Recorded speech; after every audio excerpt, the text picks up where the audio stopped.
தயவு ஜனவரி 21 நாளந்தாதி சுத்த சன்மார்க்க உண்மை விளக்க நாளந்தாதி சுவாமி சரவணானந்தா. பரிசொடு சுவை சேர் புலனது பொருந்தோ,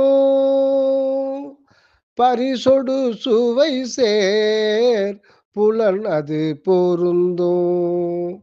அப்பரிச உணர்வு புலன் நிறைவுற்ற பின்னர் ருசி அறியும் சுவை உணர்வு பிறர்க்கு ஆம் உட்கருவிகளும் புற உறுப்புகளும் நன்கு அமைகின்றன. இது இரண்டாவது அறிவாக கூறப்படும்.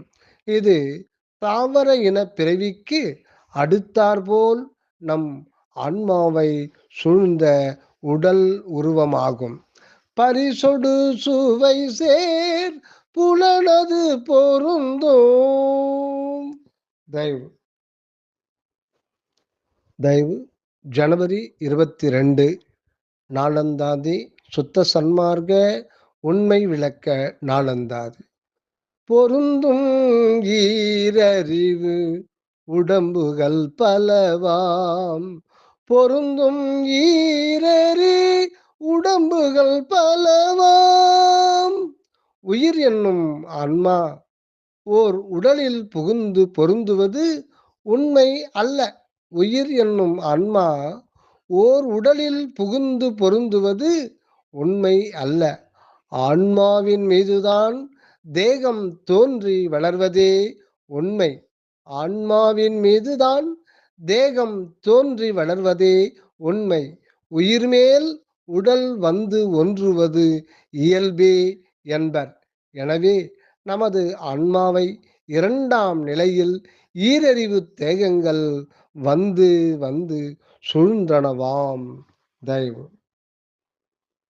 தயவு ஜனவரி 23 சுத்த சன்மார்க்க உண்மை விளக்க நாளந்தாதி சுவாமி சரவணானந்தா. ஆம் அவை சங்கினத்து அப்பண்பு ஏற்கோ, ஆம் அவை சங்கினத்து அப்பண்பு ஏற்கும். சங்கு உள்வளர் பூச்சி, நத்தை, நீர்வாழ் சிற்றுயிர்கள் முதலியவற்றில் பரிசமும் சுவையும் ஆகிய இரு புலன் உணர்வு அனுபவம் ஆன்மாவுக்கு கிடைக்கப் பெறுகின்றது.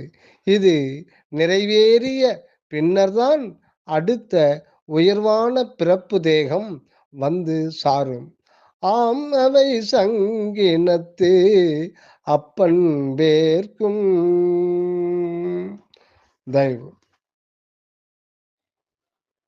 தயவு நாளந்தாதி ஜனவரி 24 சுத்த சன்மார்க்க உண்மை விளக்க நாளந்தாதி.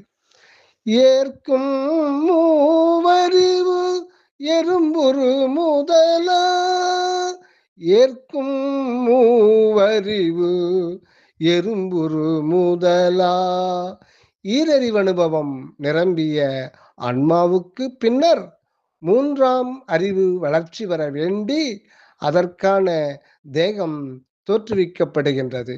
அத்தேகம் எறும்பு, கரையான், புழு, பூச்சி முதலியனவாம். ஈரறிவு அனுபவம் நிரம்பிய ஆன்மாவுக்கு பின்னர் மூன்றாம் அறிவு வளர்ச்சி பெற வேண்டி அதற்கான தேகம் தோற்றுவிக்கப்படுகின்றது. அத்தேகம் எறும்பு, கரையான், புழு, பூச்சி முதலியனவாம். ஏற்கும் மூவறிவு எறும்புரு முதலா. தயவு நாளந்தாதி ஜனவரி 25 சுத்த சன்மார்க்க உண்மை விளக்க நாளந்தாதி. உருவதில் மூன்றாம் புலன் மனம் ஆகும், உருவதில் மூன்றாம் புலன் மனம் ஆகும், மனம் ஆகும். அந்த எறும்பாதி உடல்களில் வாழ வந்த ஆன்மாவுக்கு மூன்றாவது புலன் தோன்றி வளர்ந்து நிறைவு பெறுகின்றதாம். அந்த மூன்றாம் புலன் மனம் அதாவது வாசனை என்ப. அப்பிறவிகளில் கந்தம் ஏற்கும் அக உறுப்புக்கள் தோன்றி செயல்படுகின்றன. முன் இரண்டோடு முப்புலன் அனுபவமும் வந்து சேரும். உருவதில் மூன்றாம் புலன் மனம் ஆகும். தயவு